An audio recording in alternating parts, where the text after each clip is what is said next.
Você já chegou no ápice, no seu sonho profissional, e uma vez que você chegou lá, você falou ou pensou que não queria mais? Pois é, foi exatamente isso que aconteceu comigo e eu quero contar um pouquinho dessa trajetória para vocês.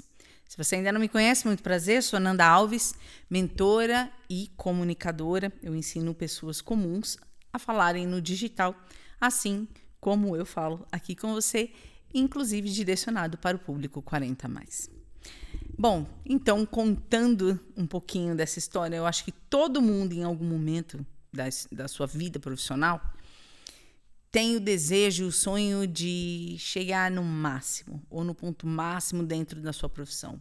Ou trabalhar naquela empresa dos sonhos, ou ter o cargo dos sonhos, ou tem sempre um ápice, sim, em que a gente almeja.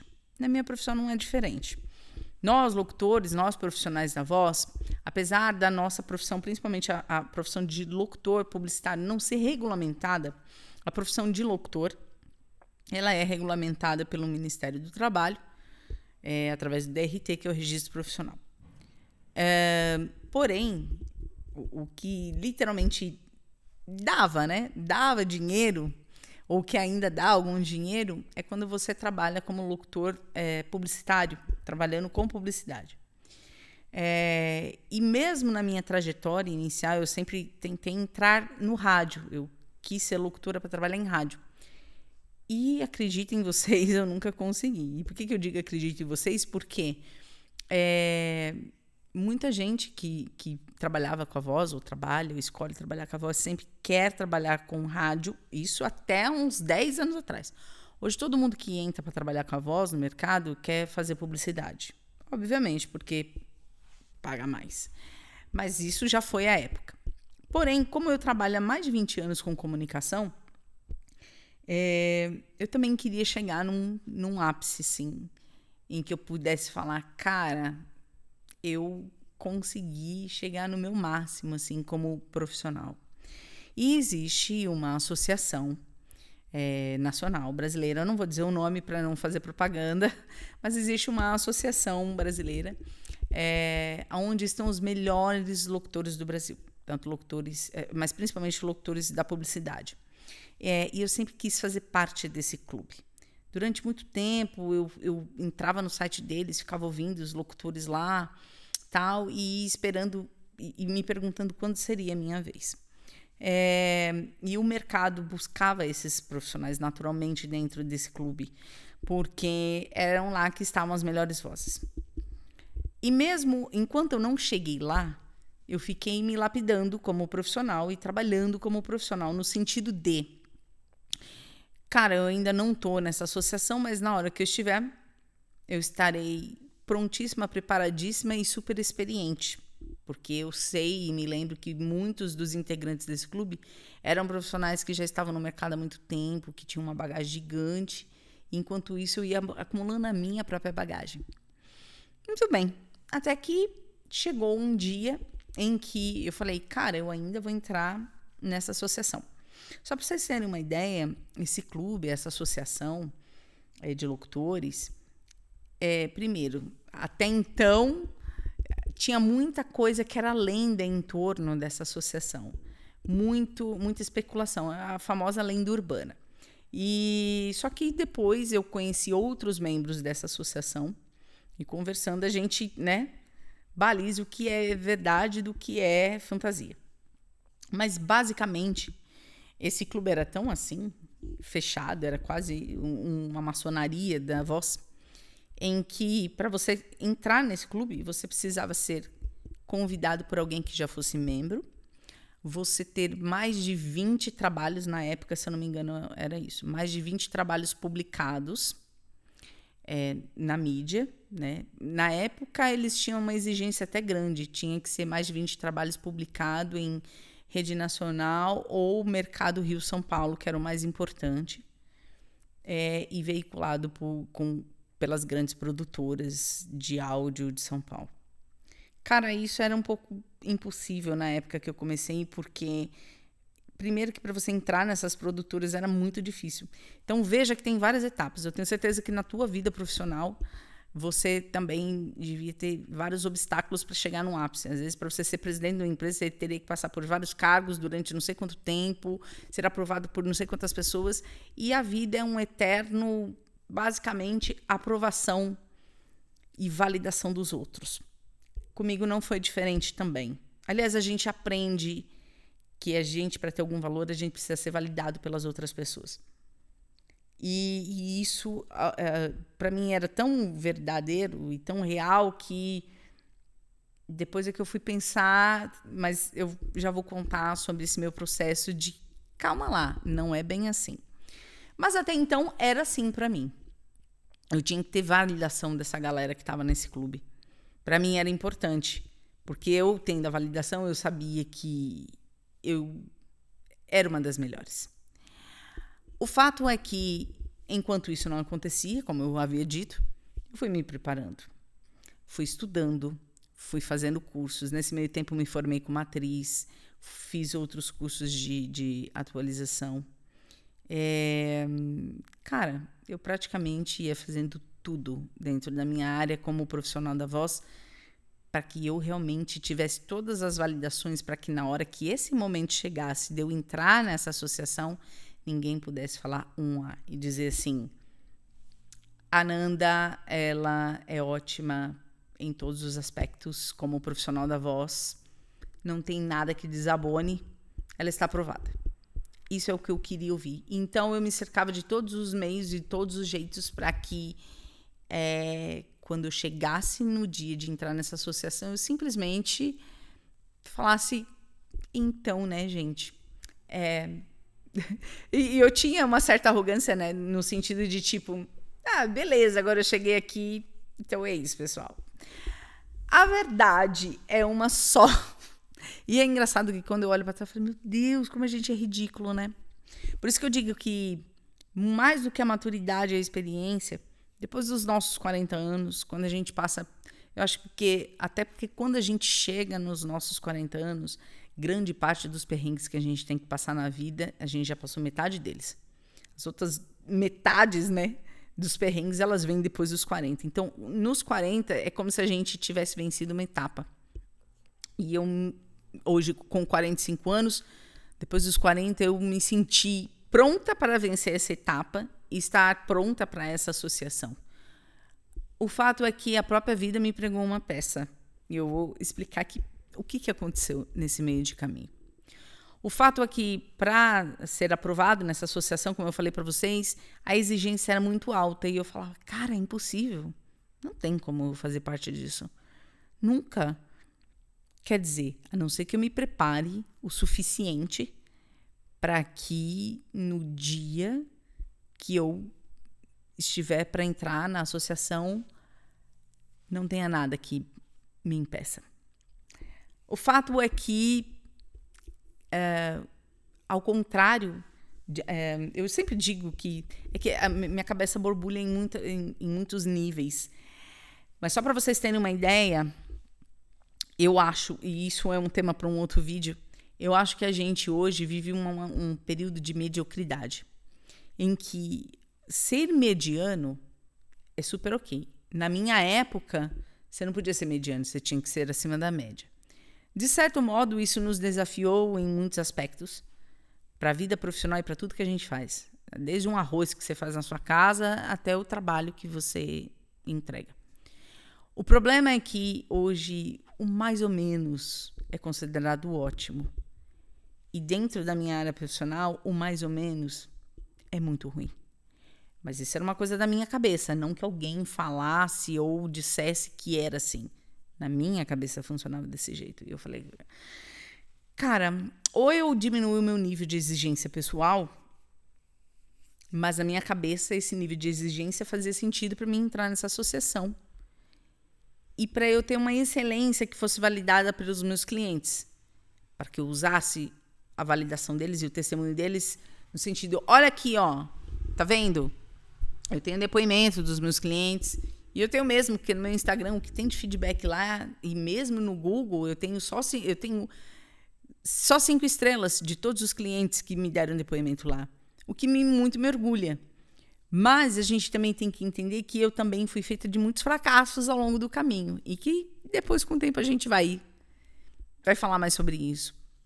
Mas o fato é que a questão dessa associação da voz,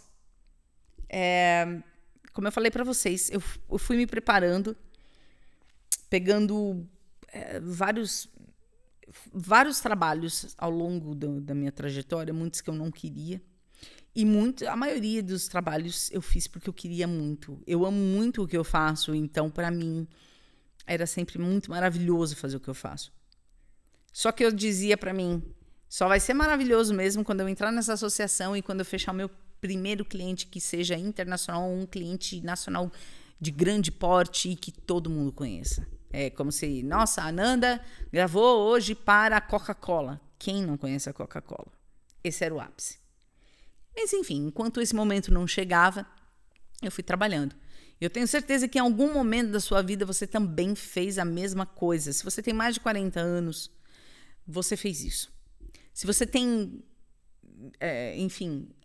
se você é um colega de profissão, você sabe do que eu estou falando. E mesmo que você não seja, eu tenho certeza que dentro da tua trajetória funciona do mesmo jeito. É a mesma coisa quando você chega... Porque a nossa vida profissional... Ela faz isso aqui, né?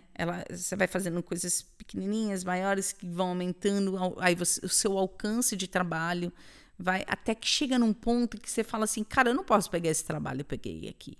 Porque eu já estou aqui. Então, daqui, o céu é limite. E era mais ou menos assim que eu funcionava na minha cabeça. Muito bem. Até que um dia... E esse um dia foi exatamente no ano passado.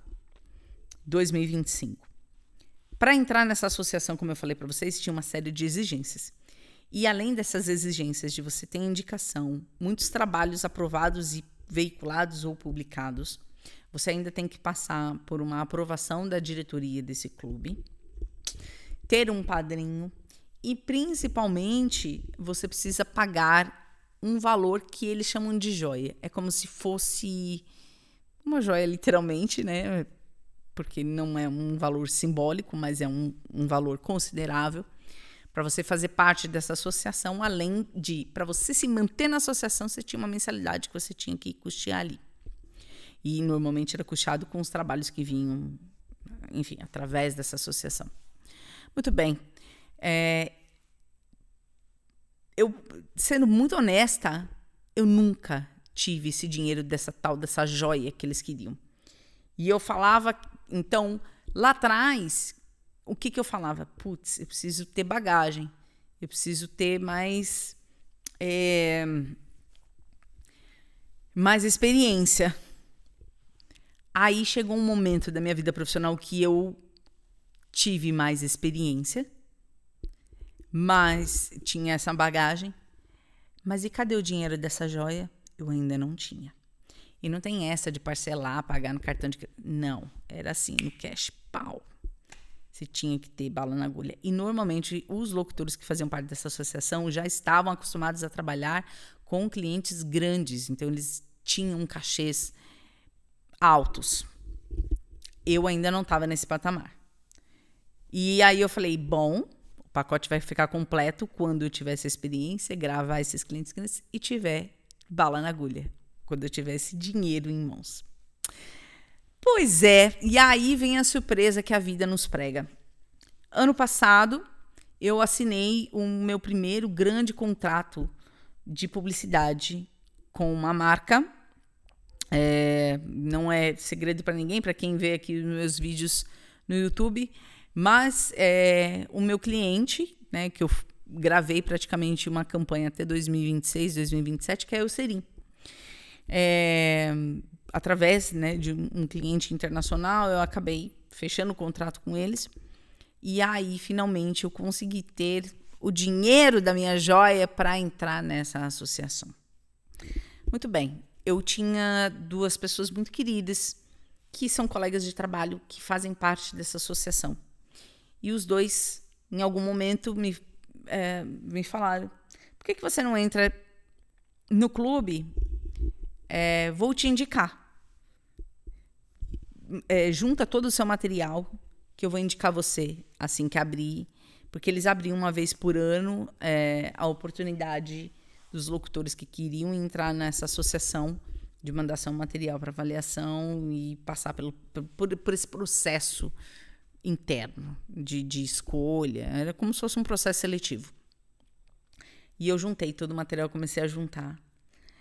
Quando eu estava juntando todos os meus materiais, e eu já tinha mais do que 20 materiais veiculados e todas as exigências que eles queriam, eu tinha que ter uma ficha técnica dessas produtoras que produziram e fizeram esses materiais que eu gravei e foi ao ar.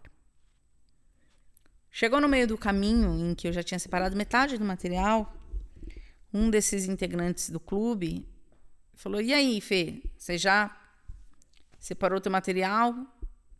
Vou te indicar lá. Eu falei: quanto é a joia? Né? Porque era atualizado esse valor. Ele falou: X.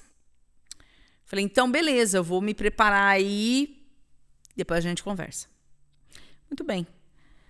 Quando chegou no ano passado, mais ou menos em outubro, que era mais ou menos quando abre a janela, né, para você poder entrar na associação. E eu perguntei para alguém: e aí, vai abrir?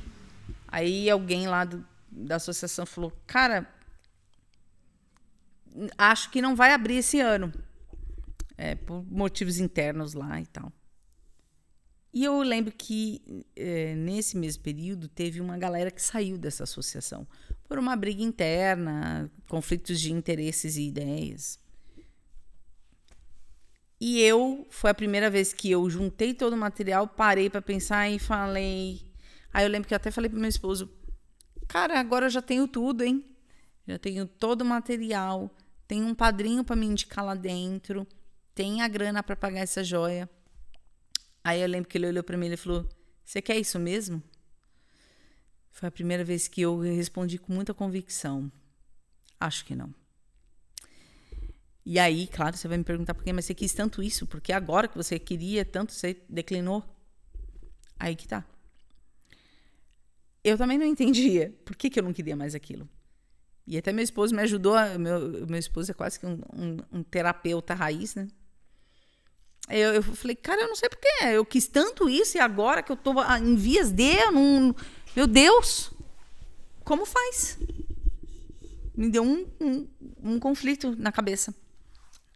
Eu lembro que ele falou assim: você sabe por que você não quer mais? Porque você já provou para você mesmo que você não precisa da validação das outras pessoas. Você conseguiu gravar para vários clientes, gravar para muitas pessoas ou outros clientes importantes, sem necessariamente estar nessa associação. Você não precisa deles para nada.